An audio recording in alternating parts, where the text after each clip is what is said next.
अस्सलामुअलैकुम, आप देख रही हैं प्रोग्राम हर जाविये से। मैं हूं आपके साथ शुमाइला। नाज़रीन, भारत जहां खुद भारत के अंदर अक़लियतों का दुश्मन बना हुआ है, वहीं अब दीगर ममालिक में भी दहशतगर्दी फैलाने का सबब बन रहा है। सिख रहनुमा हरदीप सिंह नजर को कनाडा में कत्ल किया गया और इसमें भारतीय खुफिया एजेंसी रॉ के मुलविस होने के नाकाबिले तरदीद सबूत भी सामने आए हैं। तर्जुमान दफ्तर खारजा ने एक बयान में कहा है कि कनाडा में सिख रहनुमा की जो टारगेट किलिंग है वो इंतहाई अफसोसनाक है। इसके अलावा न्यूयॉर्क में पाकिस्तान के सेक्रेटरी खारजा की जानिब से एक बयान दिया गया है जिसमें उनका यह कहना है कि भारत दहाइयों से जनूबी एशिया में टारगेट किलिंग में मुलविस है, यानी भारत खुद दहशतगर्दी फैलाने वाला सबसे बड़ा मुल्क है और खुद भारत सिफारती ताल्लुकात के लिए बड़ा खतरा अब बन गया है। अब ये जो सूरत हाल है, ये सिफारती ताल्लुकात के हवाले से किस कदर ख़तरनाक साबित हो सकती है और इस सिफारती जंग का अंजाम क्या होगा, इस पर आज के प्रोग्राम में हम बात करेंगे। इसके अलावा पाकिस्तानी अवाम की अगर ज़िंदगी की बात की जाए तो वो खासी मुश्किल हो गई है। जो महंगाई है वो आवाम का सबसे बड़ा मसला है। इसके अलावा जो दीगर मसाइल हैं, बिजली है, गैस है, इसके अलावा जो अमन व अमान की सूरत हाल है वो भी काफ़ी ज़्यादा ख़राब है। इसी हवाले से आलमी इदारा सेहत की जानिब से एक रिपोर्ट जारी की गई है जिसमें यह बताया गया है कि पाकिस्तान में इस वक्त तकरीबन 3 करोड़ 22 लाख अफराद हाई ब्लड प्रेशर का शिकार हैं। तो इसकी वजह मुआशी है या फिर सियासी अदम इस्तेहकाम इसकी वजह है, क्योंकि अवाम के लिए जो दावे करने वाले लोग हैं वो सिर्फ दावे ही करते रह गए हैं, लेकिन अवाम को कोई रिलीफ नहीं मिल पा रहा है।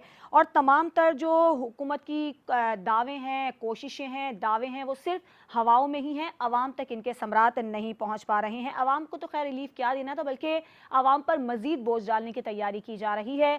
बिजली की कीमत में इजाफे की एक समरी तैयार की गई है और अवाम पर तकरीबन 33 अरब का बोझ डालने की तैयारी है। अब अवाम का मसीहा कौन होगा, कौन अवाम को इन मुश्किलात से निकालेगा? इसके अलावा आज के प्रोग्राम में ज़रा हम नून लीग के उस दावे की बात करेंगे जिसमें उनका ये कहना है कि मियाँ मोहम्मद नवाज शरीफ ही वो मसीहा हैं जो कि पाकिस्तान के अवाम को मुश्किलात से निकाल सकते हैं। उनकी वापसी की तैयारियां भरपूर तरीके से जारी हैं। अदालती निज़ाम में भी एक बड़ी तब्दीली आ गई है। अब सवाल ये पैदा हो रहा है कि जब नवाज शरीफ वापस आएंगे तो उनको किस किस्म के कानूनी जो मामलात हैं या जो मसाइल हैं उनका सामना करना पड़ेगा और उनके पास क्या ऑप्शंस हैं। अपने मेहमानों से मैं आपका तारुफ करवा देती हूँ। हमारे ब्यूरो चीफ इस्लामाबाद काशिफ रफ़ीक हमारे साथ मौजूद हैं, ब्यूरो चीफ लाहौर मुनव्वर भट्ट और ब्यूरो चीफ कराची इम्तियाज़ खान फरहान साहब, आप तीनों का बहुत शुक्रिया। सबसे पहले काशिफ, हम जो भारत की सूरत हाल देख रहे हैं, भारत जिस तरह से कार्रवाइयाँ कर रहा है, भारत के अंदर तो अक़लियतें गैर महफूज हैं ही, लेकिन अब ये दायरा जाकर दीगर ममालिक में भी फैल रहा है। आप इसका अंजाम क्या देख रहे हैं?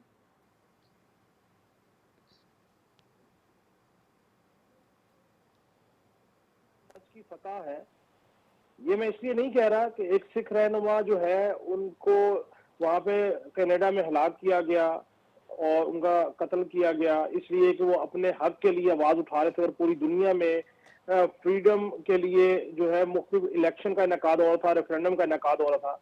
ये मैं इस तनाजुर में बात की, हक और बात सच की फतह की, कि देखिए जिस वक्त पाकिस्तान के इदारों ने बड़ी जांफिशानी के साथ, मुस्तकिल मिजाजी के साथ, जब कुलभूषण यादव वाला स्कैम आया और उनको गिरफ्तार किया तो भारत बहुत हीले बहानों से अपना दिफा कर रहा था और उसके मुतबादल पाकिस्तान को टेररिस्ट स्टेट और टेररिस्ट की अमाज का डिक्लेयर करवाने के लिए अरबों डॉलर की लॉबिंग उसने की इंटरनेशनली, मुख्तलिफ अपने हम फिक्र ममालिक को इस्तेमाल किया जिसमें इसराइल बिलखसूस इसमें शामिल है। लेकिन अब देखिए कि किस तरीके से कनाडा में एक सिख जो अपनी कौम की आजादी की जंग लड़ रहा है और रेफरेंडम करवा रहा है, उसको किस तरीके से वहां पे मारा गया। और इस बात का उस वक्त मंजर यहाँ पे आई जिस वक्त वहां के वजीर आजम ने पार्लियामान में खड़े होकर कहा कि ये एक मामला हुआ और इसके पीछे भारत है और भारत की राह एजेंसी है, जिसके बाद उन्होंने एक हाई कमिश्नर को वहां से निकाला। देखिए सिख बहुत बड़ी तादाद में कनाडा में मौजूद है और सिख लोगों का, सिख जो है उस कौम का पाकिस्तान में रूहानी अटैचमेंट बहुत ज्यादा है। बाबा गुरु नानक की यहाँ पे जो है वो है सारा मामला और बाकी जो उनकी मज़ारात है और चीजें हैं। अब इशू ये है कि भारत ने देखा कि ये सिख जो है रेफरेंडम करवा रहे हैं पूरी दुनिया में और एक रायनामा कायम कर रहे हैं कि हमें इंडिपेंडेंट स्टेट चाहिए, हमें इलादा होना है। तो उन्होंने कहा कि उनके जो करता धरता रहनुमा है उनको वहां पे ऑपरेशन के जरिए मार दिया जाए। पाकिस्तान पे तो इन्होंने इल्जाम लगाए कि यहाँ पे इंसानी हकूक सल्ब हो रहे हैं, आजादी इजहार राय नहीं है, यहाँ पे पता नहीं क्या कुछ हो रहा है। चलें जी, भारत ने प्रोपेगेंडा कर लिया और उस प्रोपेगेंडे में दुनिया को अपने साथ जोड़ भी लिया किसी ना किसी तरीके से। इसमें मैं ये समझता हूँ भारत ने इतना काम नहीं किया जितनी नेग्लिजेंसी हमारी तरफ से, ये एक अलग डिबेट है। लेकिन कनाडा के ऊपर भारत क्या इल्जाम लगाएगा कि वहां पे इंसानी हकूक की आजादी नहीं है, वहां पे बुनियादी सहूलियात नहीं है, वहां पे सिक्योरिटी नहीं है।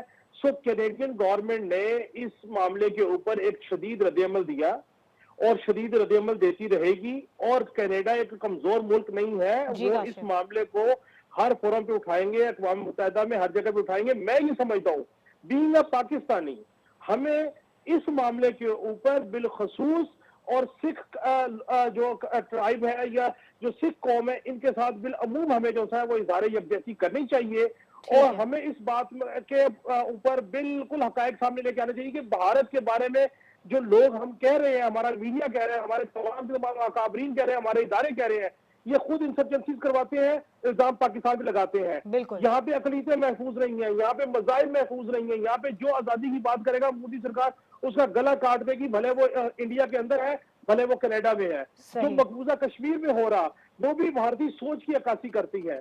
मैं समझता हूं कि इसके ऊपर जो भी आप बात करें, ये भारत के उस मकरू चेहरे, मोदी की उस मकरू सोच की अक्कास है कि उन्होंने इतना बड़ा इकदाम उठाया और हम इसके ऊपर इसकी मुजम्मत भी करते हैं और अपने ताई इसके ऊपर हमें बात करनी चाहिए और इसका मुआवजा करना चाहिए। ठीक है। अच्छा मुनव्वर, आपका इस पर वैसे क्या मौकिफ है? इस तरह की हरकतों से भारत अक़लियतों की आवाज दबा लेगा और एक जो नई सिफारती जंग का आगाज होने जा रहा है उसका अंजाम कैसा दिखता है? देखें, ये इस तरह की तहरीकें कभी भी ये कत्लो गारतगरी से ख़त्म नहीं होती और ये मुझे लगता है कि इससे वो सिखों की जो तहरीक है उसको जिला मिलेगी।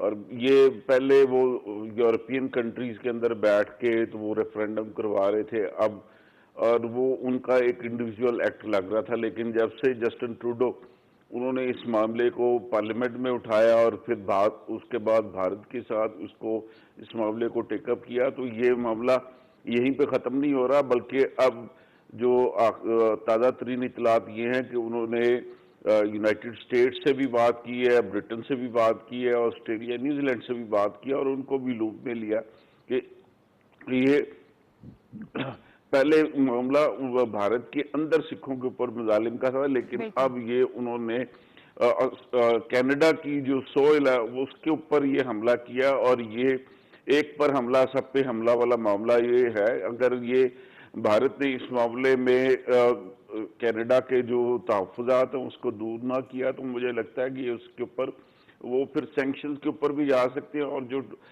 जो लेटेस्ट टेक्नोलॉजी की ट्रांसफ़र का अमल है उसमें भी उसके लिए मसाइल हो सकते हैं। तो ये मामला अब इस तरह नहीं रुकेगा, बल्कि यहाँ पे मैं हुकूमत पाकिस्तान की इस एफर्ट को भी जो है खराज तहसीन ही पेश करता हूँ कि वो उन्होंने इस मामले के ऊपर ना सिर्फ गैर जानबदारी दिखाई बल्कि भारत के हवाले से ये बात ज़रूर की कि वो कश्मीरियों के ऊपर भी ये मुजालिम कर रहा है और दुनिया जो है इस मामले में यहाँ पे भी फोकस करे। ये सिर्फ सिखों के साथ मुजालिम वाली बात नहीं है, यहाँ पे कश्मीरियों के ऊपर भी मुजालिम हो रहे हैं, उनकी नस्ल कशी भी हो रही है और जो वो कौम मुत्तहिदा की करारदादें थी इस हवाले से कश्मीर के फेड के हवाले से उसकी भी वायलेशन की गई है और इंडिया में अब जो क्रिश्चियन कम्युनिटी है वो भी सेफ नहीं है। तो ये वाला मामला अब ये उठाया जा रहा है और ये मेरा ख्याल है कि भारत को इस मामले में पसपाई इख्तियार करना पड़ेगी और जो भी इंसाफ के मामला हैं उस तक उसको रसाई देनी पड़ेगी। ठीक है। इम्तियाज साहब, आपको वैसे क्या लग रहा है कि भारत अपनी ढिठाई से बाज आएगा और आलमी सतह पर अब भारत पर दबाव पड़ने जा रहा है इस वाक़े के बाद? बिस्मिल्लाहिर्रहमानिर्रहीम। देखें, ये बात दबाव की हम इसलिए कह सकते हैं कि बात ये कनाडा के मोस्ट पॉपुलर प्राइम मिनिस्टर की जानिब से पार्लियामेंट के अंदर आई है। किसी प्रेस कॉन्फ्रेंस में उन्होंने बात नहीं की, अपने स्पीकर को एड्रेस करते हुए उन्होंने कहा और उस वक्त फुल स्ट्रेंथ के साथ पार्लियामेंट के मेंबरान मौजूद थे और उन्होंने अपनी एजेंसीज़ के एविडेंसेस के साथ उसको यानी कोट करते हुए ये सारी बातें की और कहा है कि हम अपनी इदारों की तहकीकात के बाद इस नतीजे पर पहुँचे। और आपने देखा यूरोपीय पार्लियामेंटेरियन, ऑस्ट्रेलिया और मुख्तलिफ वो भी उन्होंने भी बड़े इसमें तहफ़्फ़ुज़ात का इज़हार किया है। ये हमारा एक केस पाकिस्तान का भी बहुत ज़्यादा मजबूत हुआ, ना सिर्फ कश्मीर के हवाले से बल्कि कराची में गुज़िश्ता 7-8 माह के दौरान 3 से 4 बड़े वाक़यात ऐसे हुए जिसमें ये क्लेम किया, हमारी एजेंसीज़ की तरफ से भी ये बात सामने आई और दूसरी सामने कि उसमें रॉ के एजेंट इन्वॉल्व थे। वो यहीं के होंगे, लोकल होंगे, उसमें कोई दो राय नहीं, या होंगे रॉ के एजेंट। फिर कुलभूषण वाला भी प्रूव हो गया कि जनाब कुलभूषण वाला एक नेक्सस था और उसको बस्ट किया, हमारे इदारों ने बस्ट किया। और देखें जिसने बस्ट किया था उसको, कुलभूषण का पूरा नेटवर्क, हमारे ही पाकिस्तानियों ने उस पर्सनालिटी को डैमेज करने की कोशिश की थी, उसके खिलाफ पता नहीं क्या क्या नाम लेने की कोशिश की थी। ये हमारे यहाँ बड़ा पाकिस्तान का एक बड़ा बहुत अफसोसनाक पहलू होता है कि जो पाकिस्तान को सर्व करता है, चाहे पॉलिटिशियन हो या फिर हमारी एजेंसीज का वो बंदा हो, उसके बड़ा मलाइन किया था। मैं नाम उनको वो दोबारा लेना नहीं चाहता, लेकिन हमारी साबिका हुकूमत जो थी उसने बड़ा उनके खिलाफ एक कैंपेन चलाई थी।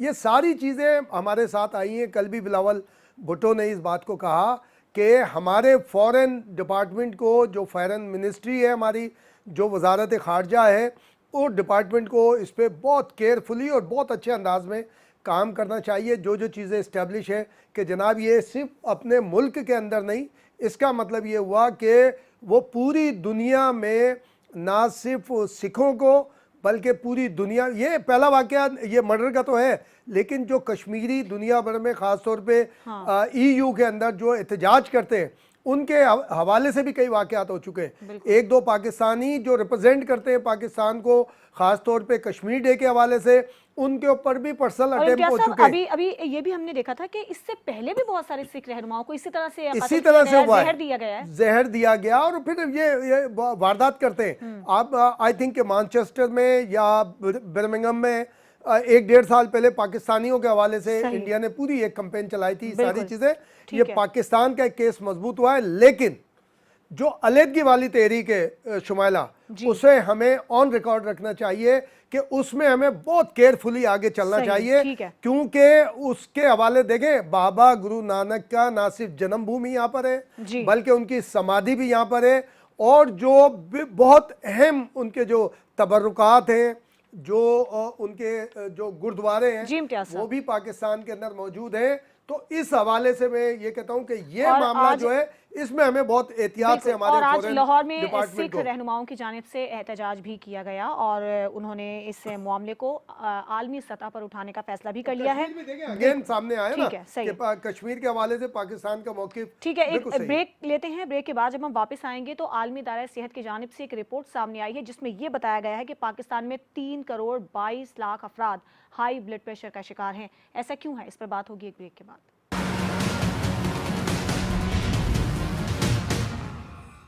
पाकिस्तानी अवाम के जो मौजूदा हालात हैं उनमें सबसे बड़ा और अहम सवाल यही है कि आखिरकार पाकिस्तान की अवाम को मसाइल के इस दलदल से कौन निकालेगा। और जो एक रिपोर्ट सामने आई है उसमें यह कहा गया है कि पाकिस्तान में एक बहुत बड़ी तादाद लोगों की ऐसी है जो हाई ब्लड प्रेशर का शिकार है। इसकी क्या वजह है मुनव्वर? ये वजह अगर आपको नहीं पता तो फिर बड़ी मासूम है। ये इसकी सबसे बड़ी वजह यही है कि मुल्क में महंगाई और बेरोजगारी जो है उससे वो हर इंसान का जीना मुश्किल किया हुआ। और ये मुझे लगता है कि ये रिपोर्ट भी कोई 6 महीने पुरानी है, इसलिए ये इसके फिगर इतने कम है। अगर लेटेस्ट रिपोर्ट होती, हफ्ता 10 दिन पहले की रिपोर्ट होती तो ये यकीनी तो नहीं बीमारियां और ना होती, लेकिन इसकी शरह जो है ना वो काफी ज्यादा होती। मेरा तो ये अपना जाती ख्याल ये है कि इस टाइम पे हर घर का फर्द जो है वो हाई ब्लड प्रेशर का जो मरीज है, या फिर जो अपने काशिफ भाई जैसे दोस्त है जो सीनियर है काफी ज्यादा, वो उनका तो ब्लड प्रेशर कंट्रोल में आता ही नहीं है।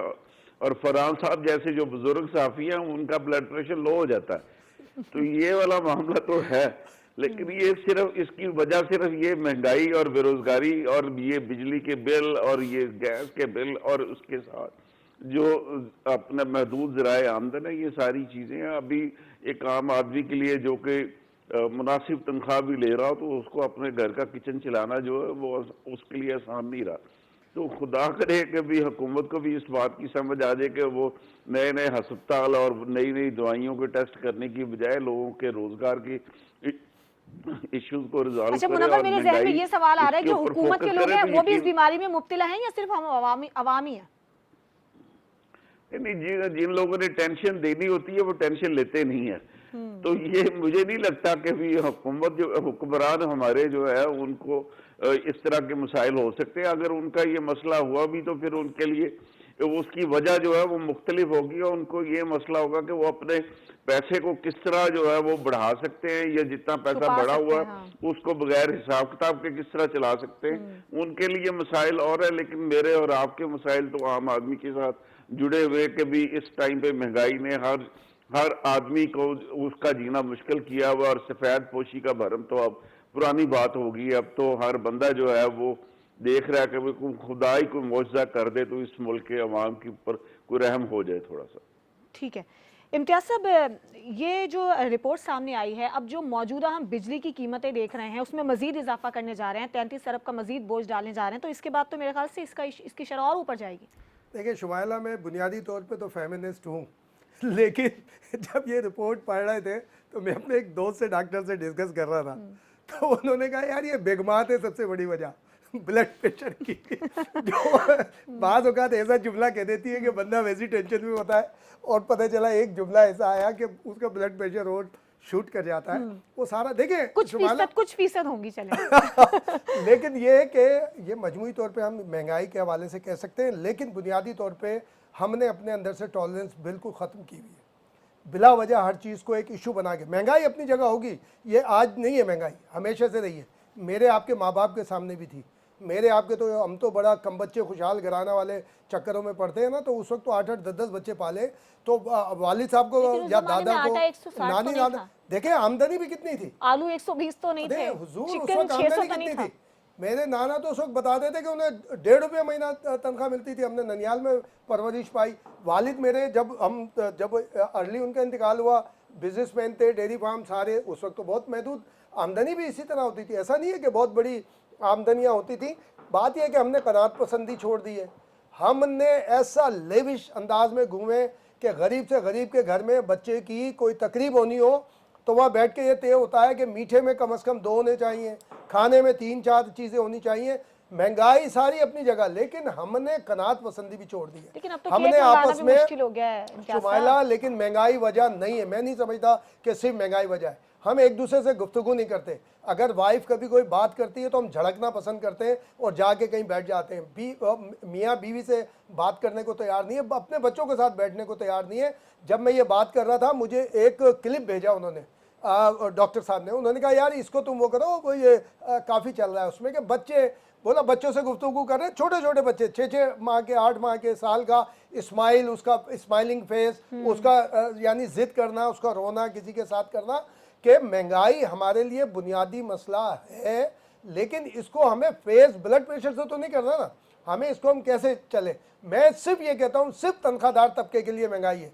अदरवाइज किसी छाबड़ी वाला अगर रोता है, जो चने बेचता है रोता है, गलत करता है, वो उसकी आमदनी बिल्कुल सही है, महंगा लाता है, महंगा बेच देता है। मैं और आप जो तनख्वाहदार हैं, असल महंगाई को हम आप फेस कर रहे हैं। कुव्वत खरीद भी तो इम्तियाज साहब कुव्वत खरीद कहीं कम नहीं हुई। किसी होटल में चले जाएं, आप चले आए मेरे साथ सुपर हाईवे पे, आपको चेन मिलेगी बड़े बड़े होटलों की, आप वहां पे 150 गाड़ी से कम मुझे खड़ी भी दिखा दे। खुद दुकानदार कहते हैं कि अब दुकानदार वो बात नहीं तो रही, रोते पहले वाली बात नहीं रहते हैं, रही। हमेशा रोएंगे दुकानदार।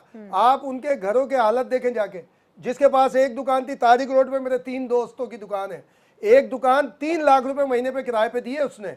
दुकान का रकबा कितना है, 9x15 का रकबा है, और एक अभी 1.5 लाख रुपए पर है लिबर्टी के पास, बंद कबाब की दुकान है, वो 1,40,000 रुपये महीना उसका किराया है। आप क्या बात कर रहे हैं, ये सारी रियलिटीज हैं। ये दुकानदार, ये बिजनेसमैन, कभी आप इससे बात करें, ये आपको रोता हुआ मिलेगा। ट्रांसपोर्टर से बात करें, ओ भाईजान है तो सब मुक गया, पैसेंजर नहीं है, तेरी भाई 3 गाड़ियां थी। वाटर टैंकर कराची में जो एक बड़ी कंपनी है, हमारे ऑफिस के करीबी होती है, उसके आज से 5-7 साल पहले सही। 28 से 30 वाटर यानी टैंकर सिर्फ थे। महंगाई इसकी साढ़े एक वजह चार, नहीं हाँ, है। महंगाई इस पे वजह जरा नहीं है। इस पर काशिफ से मौक़िफ़ लेते हैं। काशिफ, आपको इसकी वजह क्या नजर आ रही है? और जो कार्रवाइयाँ चल रही हैं माफियाज के खिलाफ, रुपए की कदर भी बेहतर हो रही है, लेकिन अवाम को इसको क्या कुछ फायदा पहुंचता आपको नजर आ रहा है? अच्छा शुमाइला, सबसे पहले तो मैं अपना एहतजाज रिकॉर्ड कराना चाहता हूँ कि इम्तियाज फरहान साहब को मुनव्वर भट्ट साहब ने बुजुर्ग कहा है। मुझे इस पर शदीद एहतजाज है, अभी तो माशाल्लाह जवान मेरा ब्लड प्रेशर हाई थी, बस सही हो गया। है। सबर ज्यादा दूसरी बात ये है कि देखिए, मसला ब्लड प्रेशर का नहीं है। ब्लड प्रेशर के साथ आप शुगर को भी ऐड कर लीजिए, आप कोलेस्ट्रॉल को भी ऐड कर लीजिए, आप बाकी चीजों को भी ऐड कर लीजिए। इसमें कोई शक नहीं है, जिस कदर हमारे मुआशरे में स्ट्रेस है, जिस कदर हमारे मुआशरे में पैनिक है, परेशानी है, उसके अंदर हुकूमतों की पॉलिसियां, महंगाई, अशिया खुर्दनोशी कीमतें, ये तमाम के तमाम बिजली एलिमेंट के बिल, मौजूद गैस होंगे। के बिल, लेकिन पेट्रोल। इसमें एक चीज जो सबसे अहम है वो ये है कि आया हमने अपनी जिंदगी गुजारने के कोई पैरामीटर, कोई असूल को दायरे तय किए, या हमने सिर्फ देखा देखी कि वो रेस लगाई। यहाँ पे प्रॉब्लम ये है कि हमने अपनी जिंदगी को सादा रखने की बजाय हमने उसके अंदर एक दौड़ का उनसर शामिल कर दिया, और वो दौड़ तरक्की की नहीं थी, वो दौड़ मादी दौड़ थी कि आपने 1+16 कैसे करने हैं। 1+2, 1+4 की तरक्की की बात नहीं है, सिर्फ यहाँ पे 1+16 की बात है।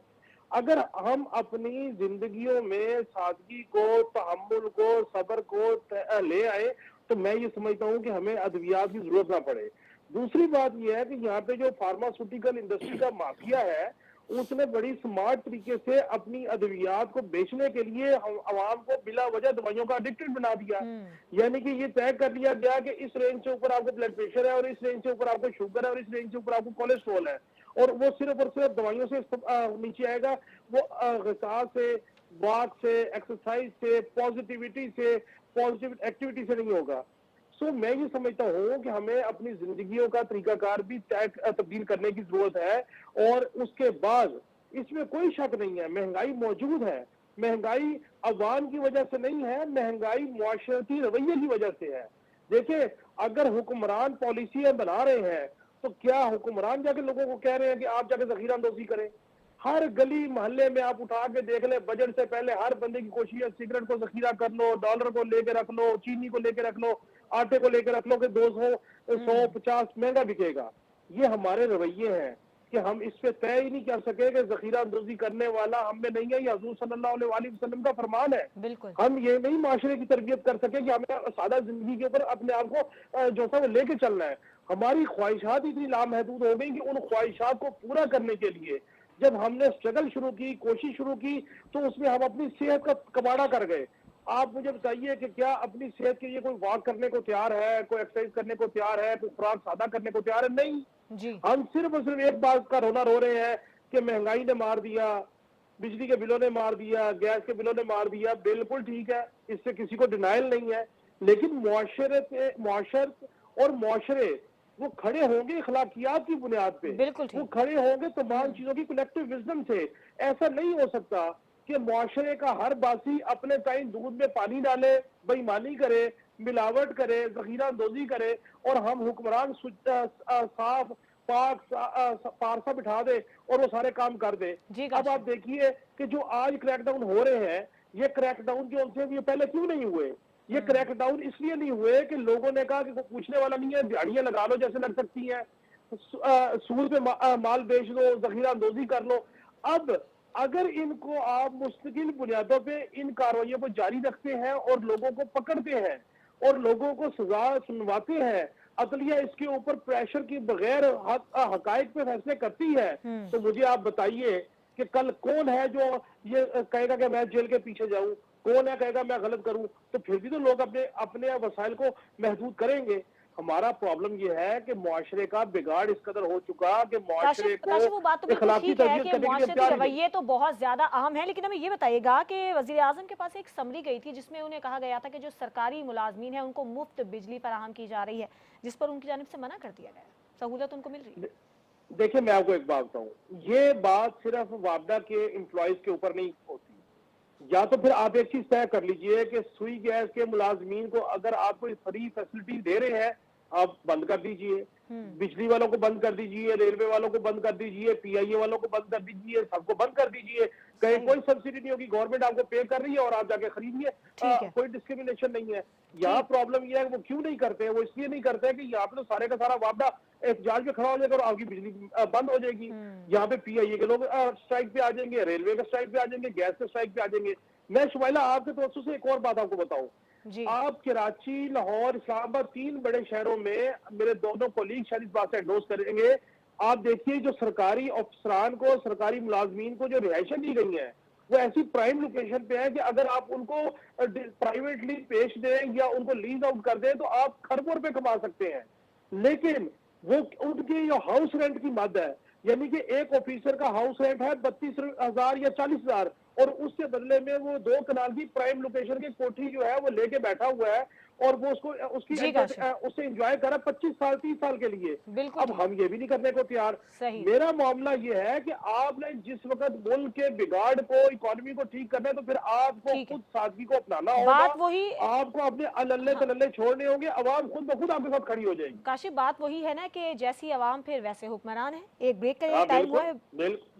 तो फिर हमें तो ट्रिकल डाउन, ऊपर से नीचे, नीचे से ऊपर अक्रॉस सपोर्ट अपनी थॉट चेंज करनी होगी, लोगों की तरकीब करनी होगी। नहीं, हमें भी कुछ मसाइल तो हैं। एक ब्रेक का वक्त हुआ है। ब्रेक के बाद जब वापस आएंगे तो नवाज शरीफ की वापसी के हवाले से बात करेंगे। नून लीग खासी मुतहरिक है, लेकिन नवाज शरीफ को वापसी पर किस किस्म के मसाइल का सामना करना पड़ सकता है। हमारे साथ रहिए।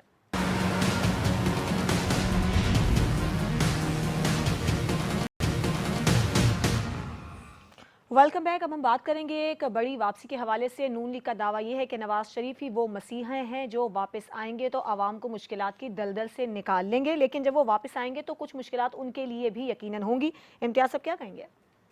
देखिए, उससे पहले एक बात कहूँगा, ब्लड प्रेशर के हवाले से दोस्तों में बैठना शुरू कर दें, फैमिली के साथ हफ्ते में 2 मील ज़रूर लें, एक लंच या डिनर भरपूर करें और बच्चों को, फैमिली को लताइफ जो है ना वो भेजे व्हाट्सएप पे ज़रूर, अच्छी जो हंसने वाली चीज़ हो, जो मुतमईन हो दें। और पॉलिटिकल क्लिप्स ना देखे तो बेहतर है, देखे तो कम से कम देखें। और अब आपने की मसीहा की, तो 2018 में भी एक मसीहा बनाए गए थे और कहा गया था ये मसीहा आएंगे तो 200 अरब डॉलर भी आ जाएंगे, 100 अरब रुपये उसके मुंह पे मार दिए जाएंगे, 100 अरब रुपये उसके मुंह पे मार दिए जाएंगे। उसी तरह उन्होंने लिख के दिया था कि आप लिख लो, मैं नहीं आना है। अब ये भी बोल रहे हैं नवाज शरीफ साहब, अल्लाह करे ये मसीहा साबित हो। देखें, बड़ा बोल ही लेके डूबता है ये जो इस तरह की अब फिर एक एक्टिविटी शुरू हो रही है। नवाज शरीफ साहब का इस्तकबाल होना चाहिए, भरपूर होना चाहिए। एक बहुत बड़े लीडर हैं, 3 मरतबा पाकिस्तान की हिस्ट्री में वाहिद लीडर हैं जो 3 मरतबा प्राइम मिनिस्टर रहे और 2 मरतबा उनको 2/3 मेजोरिटी मिली है। वाहिद पाकिस्तान के लीडर हैं। और अगर उनके बारे में ये भी कहा जाता, कई एक आर्मी चीफ को भी उन्होंने रवाना किया अपने दौरे प्राइम मिनिस्ट्री में, इसमें कोई दो राय नहीं है। उनको एक भरपूर, एक काबिल लीडर है, उनका भरपूर इस्तकबाल होना चाहिए। लेकिन इस्तकबाल को बड़ा भरपूर बनाने के लिए उल्टे सीधे दावे नहीं करें कि यही दावे होते हैं, यही मगरूराना अंदाज होता है जो लेके बैठा है माजी में भी, इन्हें भी और दूसरे लोगों को भी। तो उसमें अच्छे तो वोटर को कैसे अपनी जानिब खींचेंगे फिर अगर ऐसी बातें नहीं करेंगे तो? बहुत तरीके हैं। आप अपने चार्टर पेश कर दें ना, मंशूर पेश कर दें कि मैं आऊँगा, इस तरह से ये चीज़ कम करूँगा, इस तरह से ये हो सकता है, ये तरीका। ये नहीं है कि ये आ जाएंगे तो IMF से कोई रिश्तेदारी थोड़ी है किसी की। IMF कहेगा जी तुसी आ गए हो तो हूँ सब कुछ वाह सब कुछ माफ़ कर देता रहे, हो गया, ऐसा नहीं होता। आप एक माहौल बनाएं, सारे लोगों को साथ करें और अच्छा इस्तेमाल होना चाहिए। हमने तो शहीद बेनज़ीर भुट्टो का दौरे तालिब इल्मी में देखा जो लाहौर में हुआ, सबने देखा। अब आप गए मैं ये तोड़ दूंगा वो, लेकिन जो आप बोले थे मुश्किलात होंगी, यकीनन होगी, लेकिन इसके बहुत से वे आउट है। उनकी पूरी लीगल टीम ने, आजम नज़ीर साहब समेत, अमजद परवेज समेत, उन्हें पूरी टीम ने वहाँ पे जाकर मुलाकात की है, रास्ता किए। लेकिन हमें ये भी पता है कि एक सूबाई हुकूमत को ये राइट है, ये उसके पास इख्तियार है कानूनी, वो पेरोल पे भी जो सजा है नवाज शरीफ साहब की, उसमें पेरोल मिल सकती है। और उससे पहले तो अपनी तैयारी कर रखी है। काशिफ, नून लीग की तैयारी पूरी है या मसाइल का सामना होगा जब नवाज शरीफ वापस आएंगे? तो को रख के बड़ी ज्यादती की है।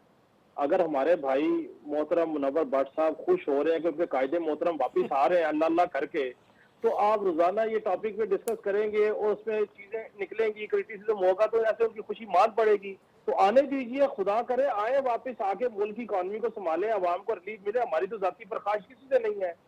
लेकिन मैं आपको दो चीजें बता दूं। एक बात मैं बता दूं कि इनको 2 तिहाई अक्सरियत कैसे मिलेगी, ये फार्मूला मेरा लिख के रख लीजिए। इसके अलावा इनको नहीं कोई अक्सरियत मिलेगी। वो फार्मूला ये है कि मेरी ये दुआ है कि नवाज शरीफ साहब ये फैसला करें कि जब वो मुल्क में वापस आ रहे हैं तो वो अपने बच्चों का या अपने कारोबार का हिस्सा 25-30%, 40% बेच के वो एहसासा साथ लेके आ रहे हैं कि मैं ये एहसासा अपना बेच के लंदन से पाकिस्तान लेके आ रहा हूँ, पैसा ट्रांसमिट कर रहा हूँ और मैं अब ये पैसा मेरे बच्चे यही कारोबार करेंगे। फिर लिख के ले लीजिए कि अवाम इनको 2 तिहाई अक्सरियत दोबारा दे देगी। दूसरी मैं आपको एक खबर शेयर करता चलूं, वो कि ये ग्रां शब्द गुजरे मेरे भाई मुनव्वर भट्ट के मिजाज पे कि तहरीक इंसाफ ने भी बिल्कुल तैयारी करनी शुरू कर दी है और तहरीक इंसाफ भी नवाज शरीफ साहब का इस्तकबाल करने के लिए लाहौर जाएगी। अब तहरीक इंसाफ किस तरह इस्तकबाल करेगी और नून लीग किस तरह इस्तकबाल करेगी, इसका फैसला तो आने वाला वक्त करेगा। लेकिन ये मैं आपको खबर दे रहा हूं कि तहरीक इंसाफ जो है वो बिल्कुल मोबिलाइज हो रही है इंटरनली, और तहरीक इंसाफ वाले कहते हैं कि नवाज शरीफ साहब वापस आए, हम उनको लेने जाएंगे, रिसीव करेंगे और हम भी चाहते हैं कि वो मुल्क में वापस आए। देखिए, मसला नवाज शरीफ साहब, जरदारी साहब, इमरान खान या शहबाज शरीफ का नहीं है। मैं आज भी आपको एक बात कहता हूँ, भले वोट बैंक नवाज शरीफ साहब का हो, भले नून लीग की में नवाज शरीफ साहब की एक्सेप्टेबिलिटी हो, लेकिन जो शहबाज शरीफ साहब डिलीवर कर गए हैं, मेरे से आज लिख के ले लीजिए रिकॉर्ड पे, नवाज शरीफ साहब चौथी दफा भी प्राइम मिनिस्टर बने डिलीवर नहीं कर सकेंगे इस तरह जिस तरीके से शहबाज शरीफ साहब कर गए। सही। उसकी वजह यह नहीं है कि मेरा तो शहबाज शरीफ साहब जाती ताल्लुक है, मैं तो मेरे मुलाकातें भी शायद नहीं है, एक मुलाकात है लेकिन आपके महबूब कायद तो है ना काशिफ? लेकिन वो मैनेज अच्छा कर सकते हैं, उन्होंने चलाई है, चीजें चला के दिखाई हैं। अब प्रॉब्लम यहाँ पे ये है कि भाई आप मुल्क में वापस आ रहे हैं, 35 साल से आप ऑन एंड ऑफ हुकूमत का हिस्सा ही रहे होंगे ना, जमहूरियत के जो अदवार है, आप वापस पाकिस्तान की आवाम के लिए क्या लेके आ रहे हैं? अगर पाकिस्तान की आवाम पे ही टैक्स लगा के उन्हीं टैक्सों को दोबारा आवाम का खून निचोड़ के और आपने बेहतरीन तरह चीजें लेके जानी है, तो ये बता दीजिए कि आपके जो बच्चों के कारोबार बाहर है और आपको पाकिस्तान इतना अजीज है और पाकिस्तान नियर टू डिफॉल्ट है, लोग पिस रहे हैं, आप अपना अपना पैसा वापस लेके आइए। आप प्रेसिडेंट सेट करिए, मुल्क के लीडर है इतने बड़े, कहेंगे मैं पैसा वापस ला रहा हूँ या कारोबार करो। मैं समझता हूँ इसके बाद अवाम जो है वो किसी दूसरे लीडर के झांसे में नहीं आएंगे अगर नवाज शरीफ साहब ये फैसला कर दें। आपने बात पे कायम रहना, काशिफ के शहबाज शरीफ ने डिलीवर किया है। बिल्कुल मैं कायम हूँ, मैं पहले दिन से कायम हूँ, इसी वजह से ताने सुनता हूँ कि शहबाज शरीफ मेरे महबूब कायदा भट्ट साहब से। ठीक है। अच्छा मुनव्वर, आप बताइए कि नवाज शरीफ की वापसी के लिए नून लीग खासी मुतहरिक है, क्या मसाइल उनको फेस करने पड़ सकते हैं? दूसरा ये कि अभी जो काशिफ बात कर रहे हैं कि तहरीक इंसाफ कैसे इस्तकबाल करेगी उनका?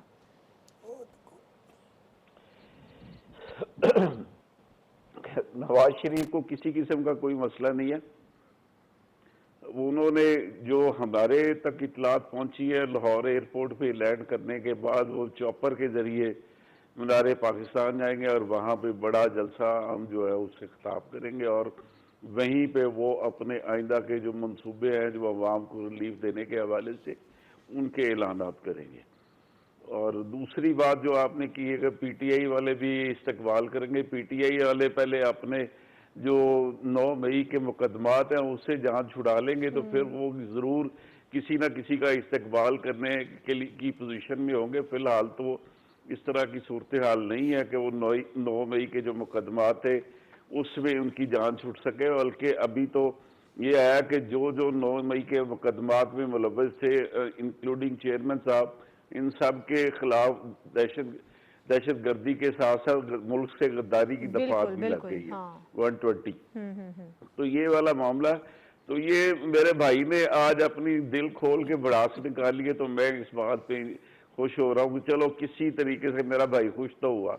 लेकिन हमारे लिए असल खुशी की दिन उस टाइम पे आएगा जब इस मुल्क में बेरोजगारी का खात्मा होगा, महंगाई का खात्मा होगा, बिजली सस्ती होगी और मुल्क में इंसाफ का निज़ाम आएगा।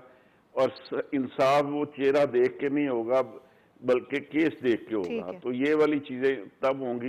लेकिन फिलहाल मियाँ साहब के पास ये एक बड़ा टास्क है और वो मेरा ख्याल है कि जो चीज़ें जिन खदशात का इजहार मेरे भाई ने किया, इस तरह की कोई चीज़ नहीं है, ना उन्हें कोई इस तरह का मामला है। वो उनके आने से पहले लीगल टीम जो है उनसे मीटिंग हो चुकी है। वो लीगल टीम सुप्रीम कोर्ट से उनकी बेल एक्सटेंड करवा लेगी और वो बेल के ऊपर ही यहाँ पे आएंगे और उसके बाद वो कोर्ट पे जाके अपीयरेंस भी दे देंगे।